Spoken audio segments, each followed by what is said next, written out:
معنی یہ ہے کہ توبہ کا دروازہ ایک تو بند ہوگا جب سورج مشرق کے بجائے مغرب سے نکلے گا، اب توبہ کا دروازہ بند۔ دوسرا توبہ قبول ہوتی ہے ما لم یغرغر، صحیح حدیث میں ہے کہ جب تک انسان غرغرہ میں نہ آئے، کیا معنی؟ پانی ڈالو غرغر کر کے باہر نکل آئے، اس کے بعد پھر توبہ قبول نہیں۔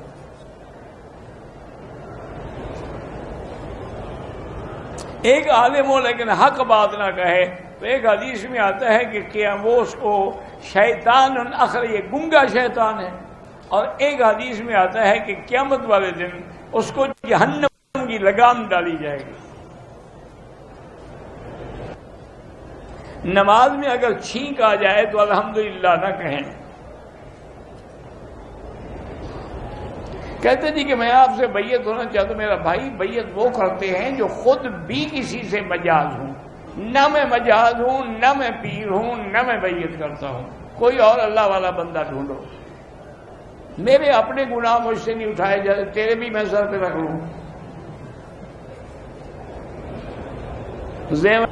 اگر حالت جنابت میں پانی کے اندر ہاتھ نہ ڈالیں، ہاتھ دھو کے پھر ڈالیں، ورنہ پانی پلید ہو جائے گا۔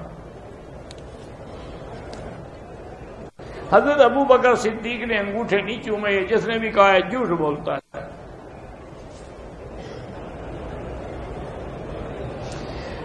ہمارے گھر کے ارد گرد شیعہ لوگوں کے گھر ہیں، بہرحال ان سے بچنے کی کوشش کریں، باقی دنیاوی معاملات تو کرنے ہوتے ہیں۔ اگر ہم NCB بینک سے پیسے بھیجتے ہیں، وہ کوپن دیتے ہیں، تو بہرحال انعام لینا بھی حرام ہے۔ بہرحال حضرت صدیق رضی اللہ تعالیٰ نے کسی سیدہ فاطمہ پہ کوئی ظلم نہیں کیا، وہ اس لیے نہیں دیا کہ حضور نے فرمایا تھا کہ ہمارا میراث نہیں ہوگا۔ اگر حضرت ابو بکر نے نہیں دیا تو شیعہ ثابت کریں کہ حضرت علی نے دیا ہے، حضرت علی بھی تو پھر خلیفہ رہے نا۔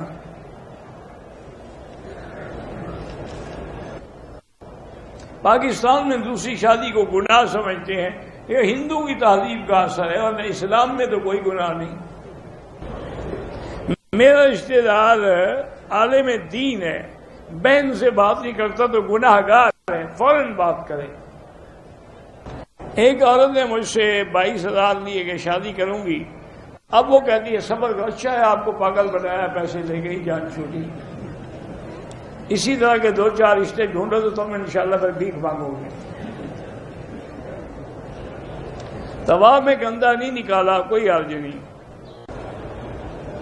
بہرحال یہ حجر اسود چوری ہوا تھا، اس میں کوئی شبہ ہی نہیں ہے، اور سنا یہی ہے تاریخ میں کہ کچھ افغان آئے، انہوں نے محنت کی اور جا کے یمن کے کسی علاقے میں جنگ لڑی اور پھر وہاں سے ڈھونڈ کے لے آئے۔ اب ان ظالموں نے اس کو پتھر میں پھینک دیا حجر اسود کو، اب بھی ڈھونڈے کیسے؟ تو پھر انہوں نے یہ کیا کہ ایک بڑا لو آگ کا تیار کیا، ہر پتھر کو آگ میں ڈالتے، جس پتھر پہ آگ اثر نہ کرے سمجھ گئے کہ یہ حجر اسود، یہ جنت کا پتھر ہے۔